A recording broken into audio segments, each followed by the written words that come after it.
Guys, welcome to my channel. कैसे हैं आप सब लोग? आई होप आप लोग सब अच्छे होंगे। गाइस, आज मैं आप लोगों को चार धाम यात्रा के बारे में बताने जा रहा हूं कि चार धाम यात्रा आप लोग कब से स्टार्ट कर सकते हैं, किस तरह से आप ट्रिप प्लान कर सकते हैं, कितने डेज का रहेगा, कितना बजट रहेगा कैब का, होटल्स अगर लेते हैं तो कितना बजट बैठेगा। तो गाइस, तो मैं आप लोगों को बताना चाहूँगा कि अगर आप लोग इंटरेस्टेड हैं चार धाम यात्रा के लिए, तो मई में चार धाम यात्रा स्टार्ट हो रही है। 10 मई को अपने केदारनाथ खुल रहे हैं, 12 मई को अपने बद्रीनाथ खुल रहे हैं, 24 मई को आपके हेमकुंड साहिब खुल रहे हैं, हिंदू गुरुद्वारा जो है वो खुलने जा रहे हैं। तो अगर आप लोग भी केदारनाथ, बद्रीनाथ या यमुनोत्री के प्लान कर रहे हैं, 2 धाम, 4 धाम, 3 धाम के, तो आप हमसे संपर्क कर सकते हैं। 1 टू टैक्सी सर्विसेज जो है लास्ट 10 से 11 साल हो गए हमें इस प्लेटफॉर्म में काम करते हुए। तो आप लोग हमारे फीडबैक भी देख सकते हैं, कस्टमर फीडबैक भी चेक कर सकते हैं पंटू टैक्सी सर्विस में। साथ में ही UK20 पंच ब्लॉग्स आप देख ही रहे हैं, तो आप उस पर भी कस्टमर फीडबैक ले सकते हैं, देख सकते हैं कि हमारी सर्विस कैसी है, क्या है क्या नहीं है, गाड़ियाँ किस कंडीशन की रहती है। तो भाई बात करते हैं फटाफट, ज़्यादा टाइम ना लेते हुए आप लोगों का। अगर आप चार धाम यात्रा प्लान कर रहे हैं तो भाई आप लोग हरिद्वार से, क्योंकि चार धाम यात्रा होती है तो हम लोग हरिद्वार चले जाते हैं। हरिद्वार से ही हम टैक्सी सर्विस प्रोवाइड करते हैं, हम खुद वहाँ पे, हमारी पूरी टीम वहाँ पे रहती है। तो अगर आप लोग भी हरिद्वार से, अगर सपोज करो आप हरिद्वार से केदारनाथ बद्रीनाथ का ट्रिप प्लान कर रहे हैं, तो गाइस केदारनाथ बद्रीनाथ का जो ट्रिप प्लान होता है गाइस वो रहता है पर डे के हिसाब से। मिनिमम 5 डेज का पैकेज रहता है केदारनाथ बद्रीनाथ का, जिसका जो कॉस्ट आता है गाइस वो 35 से 4000 पर डे के हिसाब से आता है। वो डिपेंड करता है आप लोग पर डे के हिसाब से जाना चाहते हैं या फिर एक लमसम एक पैकेज लेना चाहते हैं, तो उस हिसाब से आपको पड़ता है।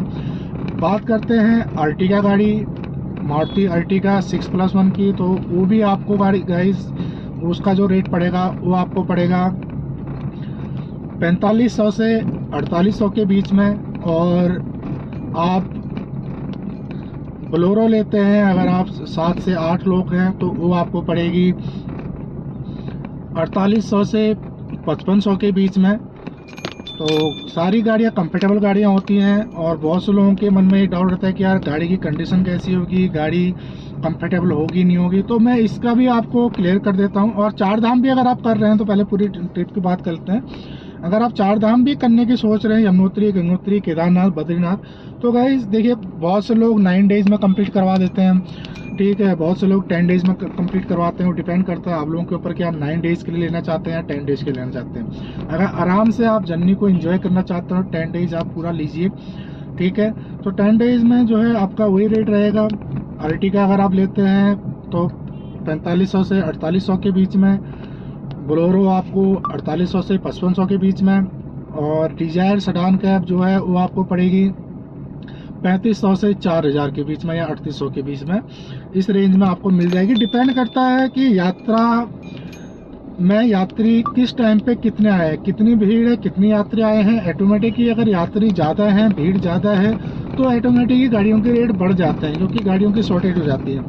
और अगर यात्री कम है, उतने यात्री नहीं है, मंदिर खाली पड़ा हुआ है, रोड खाली पड़ी है, यात्रियाँ है नहीं, तो फिर हो सकता है कि 3500 से भी नीचे रेट आ जाए, है ना। 100-200 रुपये पर डे के हिसाब से अर्टिगा, बोलेरो या फिर डिजायर के भी रेट कम हो जाते हैं। अब बात करते हैं कि क्या ये 10 दिन में कंप्लीट पूरा हो जाता है, 9 दिन में कंप्लीट हो जाता है, 5 दिन में कंप्लीट हो जाता है। तो गाइस कभी कभी ऐसा भी होता है कि आप लोग यात्रा करके जल्दी आ जाते हैं, और आपकी जो यात्रा है वो, सपोज करो आपने 10 दिन का पैकेज लिया चार धाम यात्रा के लिए, और आपकी यात्रा जो है वो 8 दिन में ख़त्म हो गई, ठीक है। तो 8 दिन में अगर आप यात्रा ख़त्म हो गई, तो गाइस यहाँ पे भी मैं आपको क्लियर करना चाहूँगा कि आपको जो है पूरे 9 दिन या 10 दिन का ही पेमेंट करनी पड़ेगी, जो आपका पैकेज बना हुआ है। चाहे उसको आप 8 दिन में कंप्लीट करो, चाहे आप उसको पूरे 10 दिन में कंप्लीट करो, चाहे आप उसको क्या नाम है 6-7 दिन में कंप्लीट करो, पैसा आपका उतना ही लगना है। सिर्फ जो है, क्योंकि होता क्या है कि वो आपने 9 दिन का पैकेज लिया 4 धाम का, सपोज करिए। अब आपने ड्राइवर को बोला भैया हमें ना मतलब क्या ना हमारी ना फ्लाइट है, आप मतलब हमें 8 दिन में कंप्लीट करनी है ट्रिप। तो या ड्राइवर क्या करता है, वो गाड़ी को ब्रेक कम देता है और गाड़ी को और आगे पहुंचाने की कोशिश करता है। कि जैसे सपोज करो आप हरिद्वार से चले तो बहुत से लोग क्या करते हैं, गाड़ी जो है अपना बरकोट में स्टॉप कर देते हैं, क्योंकि बरकोट ही एक ऐसा मतलब बीच में सेंटर है जहाँ पे आप इजीली आपको रूम्स वगैरह मिल जाते हैं, रूम आगे ही मिल जाते हैं लेकिन वहाँ पे थोड़ा सा सस्ता मिल जाता है। ठीक है, अब बहुत से लोग क्या करते हैं कि बोलते नहीं भैया हमें यहाँ नहीं रुकना है, आप टाइम पे पहुँच गए वहाँ पे, आपको लगता है कि हम 2 घंटे जर्नी और आगे हम कंटिन्यू कर सकते हैं, तो आप जर्नी को आगे 2 घंटे कंटिन्यू करिए। आगे भी आपको बहुत सारे होटल मिल जाएंगे। हो सकता है कि आप सेम डे में जानकी चट्टी पहुंच जाए, है ना। तो अगर आप सेम डे में जानकी चट्टी पहुंचे तो आपका क्या है, एक दिन हाफ डे जो है आपका बच गया। तो हाफ डे बच गया तो जाहिर सी बात है क्या नाम, आप एक दिन पहले हरिद्वार पहुंच जाएंगे तो पेमेंट आपको पूरी ही करनी पड़ेगी। अगर आपको कोई भी डाउट हो रहा तो आप मुझे व्हाट्सअप कर सकते हैं, या फिर 9643 वाले पे व्हाट्सअप कर सकते हैं, कॉल कर सकते हैं, अपनी जो भी आप कन्फ्यूजन है वो क्लियर कर सकते हैं। ठीक है, तो ये कैपों की रिक्वायरमेंट इस तरह से रहती है। तो आप लोग भी संपर्क कर सकते हैं हम लोगों से। अगर आप 4 धाम आना चाह रहे हैं तो 4 धाम के लिए मैंने आपको बता ही दिया है कि किस तरह से मतलब हम लोग टूर पैकेज वगैरह करते हैं। अब बात आती है कि बहुत से हमारे पास इंक्वायरी आती हैं जो पुराने कस्टमर्स हैं, जो हैं कि भैया मतलब या नए कस्टमर जो है, पुराने कस्टमर को तो ऑलमोस्ट पता रहता है, जो नए कस्टमर आते हैं उनको ये डाउट रहता है यार कि हम होटल कैसे करें, होटल का हमें क्या प्राइस मिलेगा, कहाँ पे होटल न करें। तो देखिए हर कोई चाहता है कि 2 पैसे हर किसी के बने, चाहे वो ट्रांसपोर्टर हो कोई भी, जाहिर सी बात है वो आपसे अगर आप उसको पूरा पैकेज दे रहे हैं कि भैया हमारा रहने पीने खाने पीने में करिए, तो जाहिर सी बात है वो भी अपना कुछ ना कुछ मार्जिन रखेगा ही रखेगा, कोई भी हो। क्योंकि है ना, क्योंकि काफ़ी चीज़ें फेस करनी होती हैं, रूम पसंद नहीं आया तो रूम चेंज करना, ये करना करना, तो ड्राइवर जो ट्रांसपोर्टर होता है उनको ये चीज़ें मैनेज करनी पड़ती है। तो जाहिर सी बात है वो 1-2 पैसा तो अपने पास भी रखेगा ही रखेगा, है ना। अब हमारी जो बात है, हम लोग क्या कहते हैं कस्टमर्स को कि आप लोग होटल्स वगैरह रूम वगैरह बुक ना करें। प्लस पॉइंट थोड़ी देर पहले मैंने आपको बताया था, आप हरिद्वार से निकले, 4 धाम यात्रा पे निकले हुए हैं, आप निकले हरिद्वार से यमुनोत्री के लिए। फर्स्ट डे जो फर्स्ट यात्रा स्टार्ट होती है वो यमुनोत्री से स्टार्ट होती है। आप यमुनोत्री पहुंचे, अब यमुनोत्री के लिए आप हरिद्वार से निकले सुबह 6 बजे। ठीक है, तो आप 6 बजे हरिद्वार से निकले तो जाहिर सी बात है आप 12-1 बजे तक जो लंच तक जो है आप बरकोट पहुंच जाएंगे। और आपने होटल बरकोट में ही कर रखा है, क्योंकि आप सोशल मीडिया में कहीं भी सर्च मारेंगे तो बरकोट ही आपको बेस्ट प्लेस बताया जाएगा यमुनोत्री यात्रा के लिए, नाइट होल्ड के लिए। आपने वहाँ नाइट होल्ड कर दिया। आप 12 सपोज करो आप 1 बजे वहाँ पहुंचे तो 1 बजे से आप फिर क्या है कि आपको पूरा दिन वहीं बिताना पड़ेगा होटल में ही। आप ड्राइवर को बोलोगे भैया कहीं हमें आगे ले चलो पीछे ले चलो, वो नहीं ले जाएगा, क्योंकि 4 धाम का जो पैकेज होता है वो सिर्फ आपका ट्रैवलिंग के लिए ही होता है। जो 4 धाम यात्रा के लिए आप जा रहे हैं यमुनोत्री केदारनाथ बद्रीनाथ, उसी हिसाब से आपको रेट दिया जाता है। उसके अलावा आप कहीं एक्स्ट्रा जाते हैं तो किसी एक्स्ट्रा टूरिस्ट प्लेस पे या धार्मिक स्थल पे जा रहे हैं तो वहाँ को आपको एक्स्ट्रा चार्ज पे करना होता है। ठीक है, अब आपने होटल बुक किया तो आप दिन भर वहाँ पे बोर ही होंगे और कुछ नहीं होंगे, टाइम वेस्ट होगा।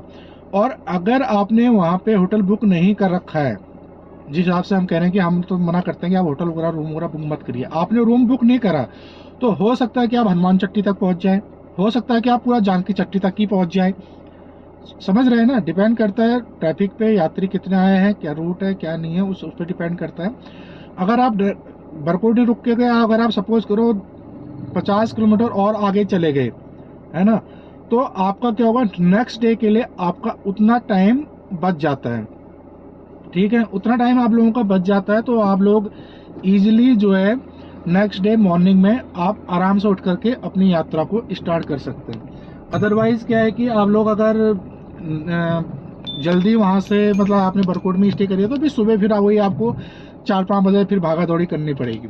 तो ये चीज़ें होती हैं होटल बुक करने में और ना करने में। ठीक है ना भाई, तो अगर आप लोग भी इंटरेस्टेड हैं 4 धाम यात्रा के लिए तो आप लोग हमसे संपर्क कर सकते हैं। हमें अपना ट्रिप प्लान व्हाट्सअप करें प्रॉपर तरीके से, किस डेट पे आ रहे हैं, किस डेट पे आपको यात्रा करनी है, कितने मेंबर्स हैं, तो पूरा आप हमें व्हाट्सअप करें ताकि हम इजीली आपको एक कोटेशन जो है, बेस्ट कोटेशन आपको हम व्हाट्सअप सेंड कर पाए। ठीक है गाइज, तो ये छोटी सी इन्फॉर्मेशन थी चार धाम यात्रा के लिए, 2024 की चार धाम यात्रा के लिए उत्तराखंड, जो कि चार धामों के छोटे धामों में काउंट होता है। तो अगर आप लोग इंटरेस्टेड हैं तो आप लोग हमसे संपर्क कर सकते हैं। ठीक है गाइस, तो मिलते हैं आपको एक नई इन्फॉर्मेशन के साथ, एक नई ब्लॉग के साथ। तब तक के लिए जय माता दी, हर हर महादेव। और जितने भी हमारे यहाँ तक अभी ब्लॉग हमारे नए यूजर देख रहे हैं तो आप लोग प्लीज़ चैनल को सब्सक्राइब कर लीजिए, ऑल बेल आइकन को प्रेस कर दीजिए, ताकि आने वाली नई वीडियोस की नोटिफिकेशन सबसे पहले आप तक पहुँच सके। और ब्लॉग को एंड तक जरूर कर देखें, स्क्रिप्ट बिल्कुल ना करें। ठीक है गाइस, तो चलिए बाय बाय, जय माता दी, हर हर महादेव।